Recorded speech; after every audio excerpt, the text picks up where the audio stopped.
Λοιπόν, King of the Ghost εδώ τι κάνετε, πώς είσαστε? Από ό,τι βλέπετε, σήμερα δεν έχουμε έρευνα.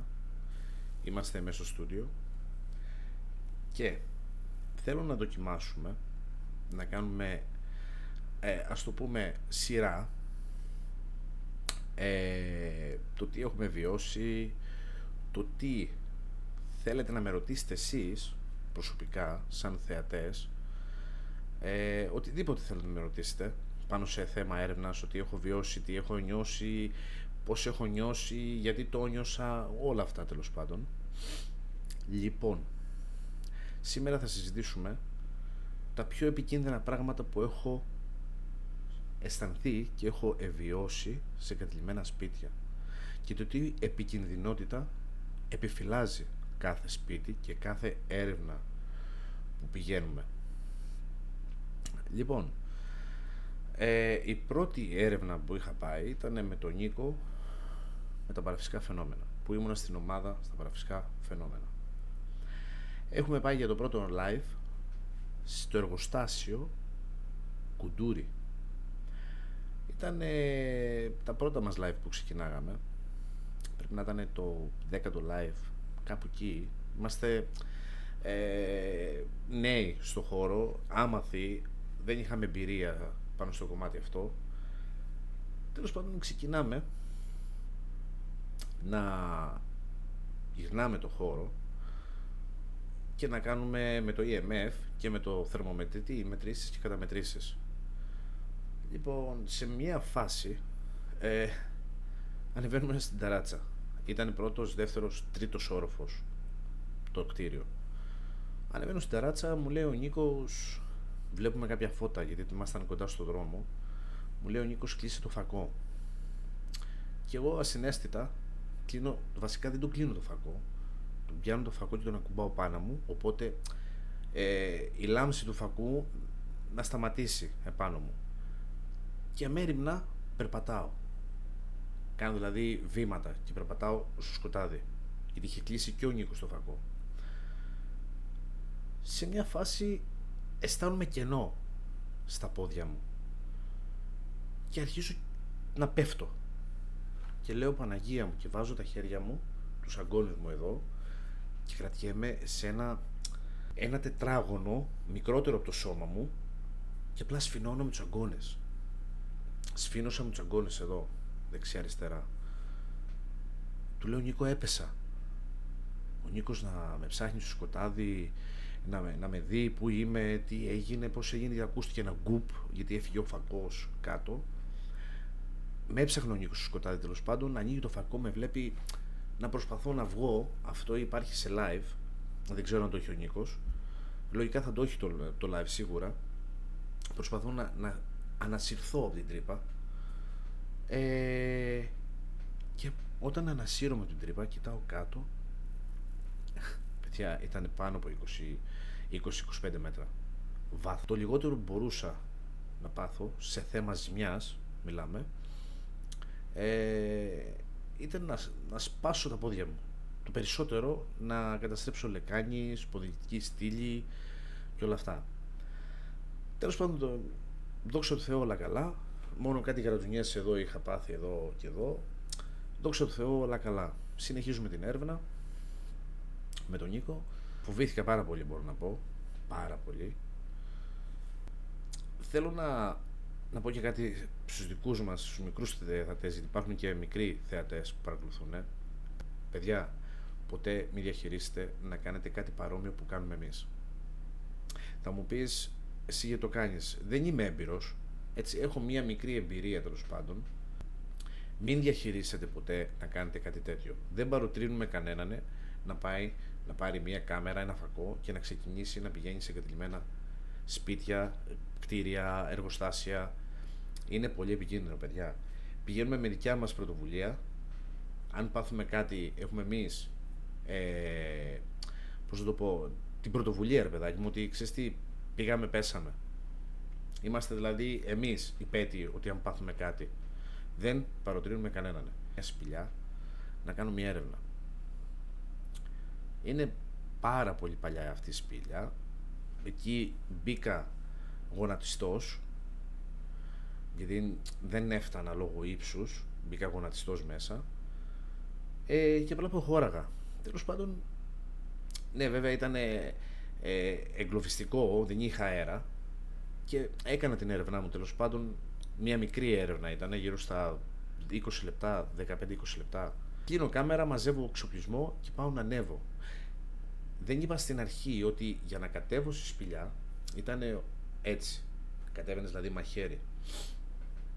Δεν είχα βέβαια φυσικά ούτε ρούχα καλά, σκληρά, ούτε παπούτσα που να αντέχουν να μην γλιστράει στο χώμα ή στις πέτρες. Και σε μια φάση, όπως βγαίνω τη σπηλιά και έχω μαζέψει τον εξοπλισμό, φεύγω και σύρεται το σώμα μου γύρω στα 6-7 μέτρα κάτω. Βέβαια πήρα και κάποιες τούμπες, πέρασε το κεφάλι μου από ανάμεσα σε πέτρες κάπου 10 πόντους, 15-20 πόντους το κεφάλι μου. Είχα βάλει τα χέρια έτσι και απλά γύρναγα. Ευτυχώς δεν βάρεσα. Ευτυχώς κάτι γρατζουνιές, κάτι αμυχές, κάτι μελανιές στα πόδια και στα καλάμια κάτω. Δεν βάρεσα. Κώθηκα τέλος πάντων, δόξα τω Θεώ, και έφυγα. Η τρίτη φορά, δεν θα σας μίλαγα σε καμία περίπτωση, έχω πάει στο σανατόριο στην Ηθόμη, στη Βιτίνα που λέμε, με ένα γνωστό, να κάνουμε έρευνα. Ή επεισόδιο, δεν θυμάμαι ακριβώς, γιατί είναι πολλά τα χρόνια. Έχουμε μπει μέσα στο σανατόριο, περιττώ να σας πω το σανατόριο, από τη στιγμή που είχαμε πάει με τον Νίκο και μετά που παραβρέθηκα πάλι εγώ στο σανατόριο, ήταν τελείως χάλια. Είχαν πέσει τείχοι, είχαν πέσει σοβάδες, η στοά που υπήρχε μέσα δεν υπήρχε, είχε γκρεμιστεί και πρέπει να κάνεις ορειβασία, αναρρίχηση για να περάσεις απέναντι. Και ξεκινάω, το παιδί κράταγε την κάμερα και εγώ ξεκινάω να πηγαίνω μπροστά. Γιατί σας είπα και πριν, είχα πάρει παιδί κοντά να με βοηθήσει στην κάμερα, απλά ήθελα να τον ασφαλίσω. Αν συνέβαινε κάτι σε μένα, να συνέβαινε σε μένα. Το παιδί δεν έφταιγε κάτι. Λοιπόν, τέλος πάντων, προχωράω να περάσω στο διάδρομο δίπλα και είναι ένα κομμάτι γύρω στα 1 μέτρο, 1x1, 1x1,5, 1x2, δεν θυμάμαι, και κρατιόταν από μία μπετόβεργα. Είχε σπάσει και κρατιόταν από μία μπετόβεργα. Και με το που πάω να περάσω στο διάδρομο, ανεβαίνω στα μπάζα για να πάω να περάσω απέναντι, μου λέει το παιδί, όπα, μου λέει μην κουνιέσαι. Και με το μην κουνιέσαι με πιάνει από την μπλούζα, με τραβάει πίσω και φεύγει το κομμάτι, παιδιά, ολόκληρο κομμάτι, και πέφτει μπουπ. Δηλαδή, αν είχα κάνει μισό μέτρο μπροστά, δηλαδή 2-3 βήματα μπροστά, θα με είχε λιώσει.